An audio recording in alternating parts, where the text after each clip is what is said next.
Hi everyone, this is KJ Vlogs, a Philippine reactor based here in Saudi Arabia, and welcome back to my channel. For today's video, agad-agad gawa natin ito reaction video.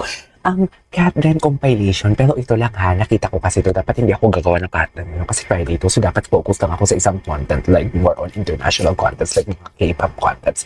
Pero wait lang, nakita ko sa TikTok ko na dumaan ito na si Sir John Beriani, Ito lang ang masasabi ko ha. Ito lang, uy, alam mo, ang mga bashers na mamatay na sila ng loob. Ano na talaga, double dead na talaga sila for today's video. Kasi ang upload ko kahapon, walang dislike. 100% likes. Merong 100% like, walang dislike. Makikita talaga sa creator studio namin, walang may nag-dislike. So basically, ang mga bashers, pagod na sila. Or baka hindi na sila nabayaran. Or baka wala na silang panlaban. Diba? Lahat kasi binato nila si Alden, my girlfriend, si Kat, my boyfriend, hindi nagpansinan, mga fake news and everything. Pero wala. Wala silang narinig sa Katden for today's video. Layag na layag pa din tayo. Oo, wala man tayo makitang ayuda in front of the camera. Pero, yung mga eksena naman nila, yung mga padala ng ganito, ganyan-ganyan. May mga ganyan silang eksena for today's video. And wait lang, gusto ko lang i-add din ha. Kung si Sir John Beriani nga, hindi na mamatayan ng loob, andyan pa din siya. Kung ako nga na may platform, hindi na mamatayan ng loob. Andiyan, kayo pa kaya? Bakit kayo namamatayan ng loob? Mga bakla kayo ng taon. Anyways, panoorin natin ito. Nakikita ko ngayon ng mga photos and videos kasi wala nang memory computer. So may nakita ko mga photos. I think hindi pa talaga.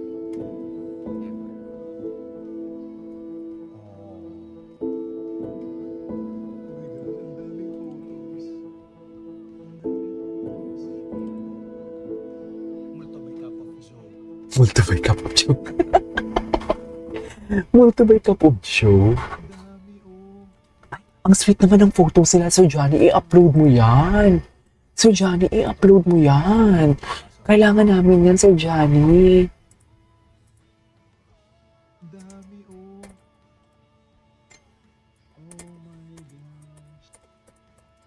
Oh my gosh. Ngayon ko lang nakita to. Diyos ko, ang tsaka ko dyan. Ang dugyot, Diyos ko. Pero yung smile ni Kat, tinan mo. Nakakaloko. True. Genuine ang... Ang dami. I-release mo na yan, sir. Sir Johnny, i-release mo na yan. Ngayon ko lang nalaman. O diba, kung si Sir Johnny nga, diba, hindi namamatay ng loob, kayo pa kaya? Bakit kayo namamatay ng loob? For sure, nakasama niya tong Katden. Kung hindi siya, ito ha, for sure ay magkadikit talaga sila. For sure nakasama niya to ang Katden. So basically, hindi yan mamamatayan ng loob. Kasi alam niya kung what's going on in front of and behind of the camera. May nakita siyang something, kaya hindi siya namamatay ng loob. So bakit kayo ganun? Diba? Maniwala kayo sa mga ganito. Maniwala kayo sa mga creators na hindi nagsuspread ng negativity. Sa totoo lang. Pag nag-spread ng negativity yan, for sure, may mga fake news na yan. Ako, kahit maliit ang views ko, wala akong pake. Gumagawa ako ng content. Ay, hello, Alden. Ay, ang ganda naman ito, Alden. Oh. Ay, may ganun ba talaga dapat? Remember this, Katden? Bakit? Anong meron? Ay, lolo ni ano? Ang daming ayuda, ha? Grabe yung tingin mo. Di ba, habang busy ang mga tao, sila naman talaga, sila naman moment kung moment. Di ba?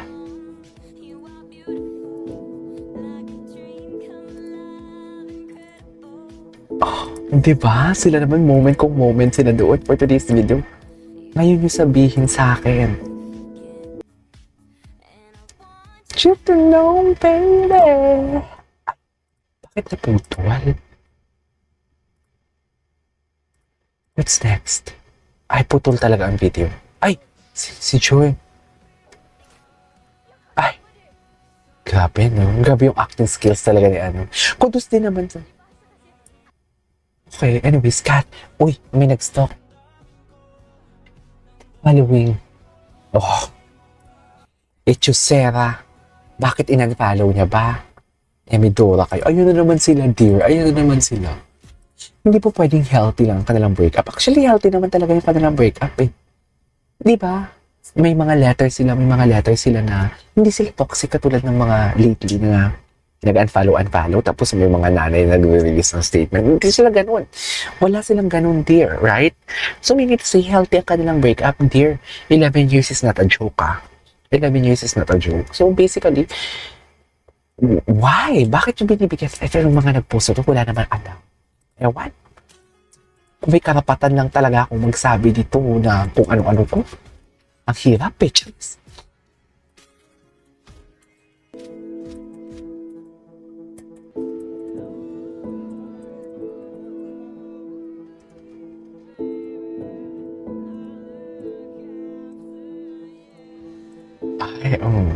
Ay, ay, yung tissue daw, yung tissue kasi busy pa yung misis niya.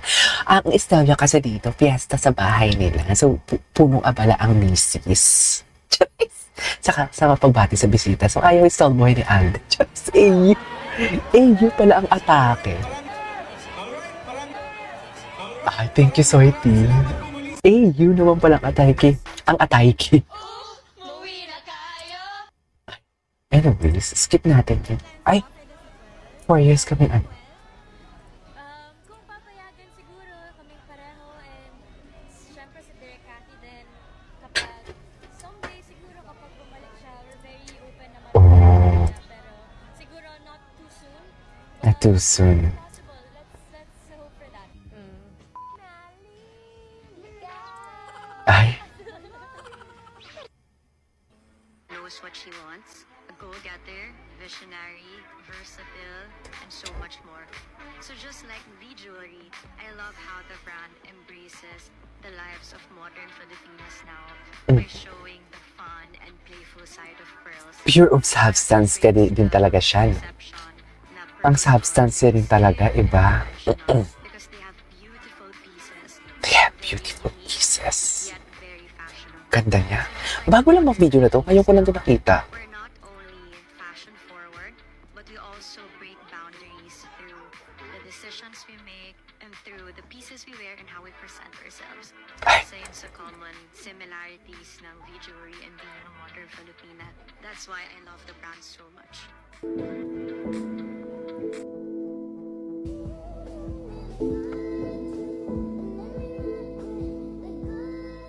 Okay.